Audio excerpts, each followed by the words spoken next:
క్రీస్తునందు ప్రియమైన దేవుని వాళ్ళరా, బాగున్నారా? మనం అందరం బాగున్నాం. అనేకులు బాగలేదు కదా. అనేకులు దుఃఖంలో ఉన్నారు, శ్రమల్లో ఉన్నారు, వేదనలో ఉన్నారు, మరి చాలా గలిబిలితో ఉన్నారు కదా. ప్రియమైన దేవుని వాళ్ళరా, లోకము చాలా గలిబిలితో ఉన్నది, గజిబిజితో ఉన్నది. ఎవరి పనులు, ఎవరి ఒత్తిడులు, ఎవరి యొక్క స్థితి గతులు వారు నడిపించుకోలేని గలిబిలి స్థితిలో ఉన్నారు. ఒక మాటలో చెప్పాలంటే కదా. దేవుడు చాలా మంచివారై ఉన్నారండి. దేవుడు మనకి ఇస్తున్న ప్రతి దినము ఆయన దృష్టిలో ఎంతో క్షేమమును కలుగు చేయాలని ఇస్తూ ఉన్నారు. మానవుడే దానిని గుర్తెరగక చాలా రకాలైన గజిబిజి గందరగోళంతో నడిపించుకునేవారుగా మానవుడే దానిని తయారు చేసుకొని ఉన్నాడు. ప్రభు అన్నారు, మరి మనం చూసుకున్నట్లయితే యెషయా గ్రంథము 26వ అధ్యాయంలో 3వ వచనాన్ని మనం చదువుకున్నట్లయితే, ఎవని మనస్సు నీ మీద ఆనుకొనునో వానిని నీవు పూర్ణ శాంతి గలవానిగా కాపాడుదు.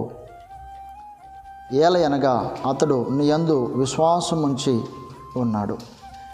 ప్రవక్త యెషయా ఈ గ్రంథాన్ని రచిస్తూ అనేక విషయాలు ప్రపంచానికి తెలియపరుస్తూ, నెమ్మది లేని లోకంలో, శాంతి లేని లోకంలో అశాంతిని మరి ఆస్వాదిస్తూ అశాంతిలో బ్రతుకుతున్న సర్వమానవాళికి ఆయన ఇచ్చిన ప్రవచన వాక్కులు ఎన్నో అయి ఉన్నాయి.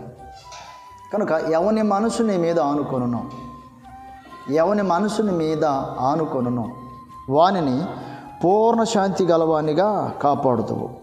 ఎవని మనస్సు, ప్రియమైన దేవుని ప్రజలారా, దేవుని మీద ఆనుకొనంత వరకు, దేవుని మీద ఆధారపడనంత వరకు, దేవుని వైపు తిరగనంత వరకు క్షేమము లేకపోతే నెమ్మది ఆశించినంతగా లేదనే చెప్పాలి. అనేకులు వారి యొక్క అనుభవాలలో దైవ సేవకులు పంచుతూ ఉంటారు.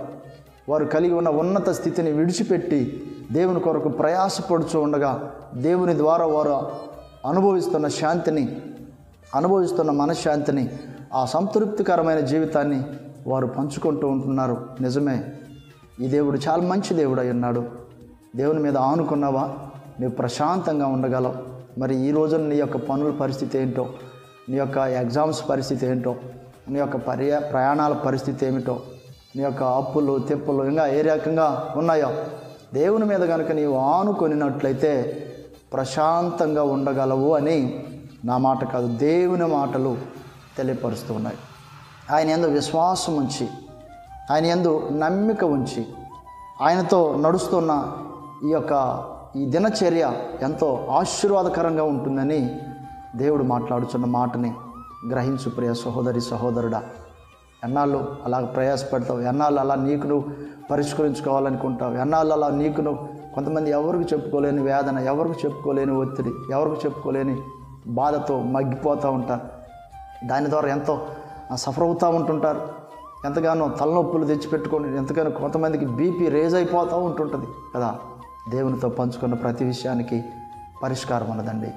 దేవుడు నమ్మదగిన దేవుడు. ఈ దేవుడు శాంతినిచ్చే దేవుడు. ఈ దేవుడు మనశ్శాంతినిచ్చే దేవుడు. ఈ దేవుడు నేను ఎంతో ప్రేమిస్తూ ఉన్నాడు. నీవు ఆయన మీద ఆనుకోవాలని ఆయన కోరుకుంటున్నాడు.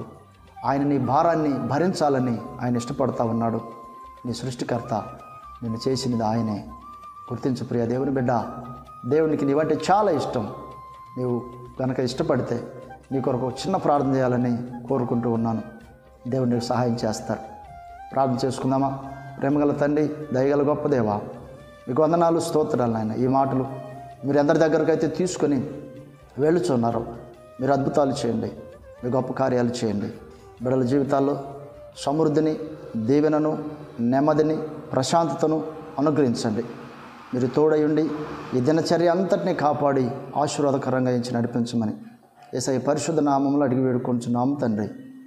ఆమేన్. మన తండ్రి అయిన దేవుని ప్రేమ, మన రక్షకుడైన యేసుక్రీస్తు ప్రభువారి కృప, పరిశుద్ధాత్మ దేవుని సన్నిధి సహవాసం మనకందరికీ తోడై ఉండి నడిపించును గాక. ఆమేన్. దేవుడు నిన్ను ఎంతో ప్రేమిస్తున్నాడు.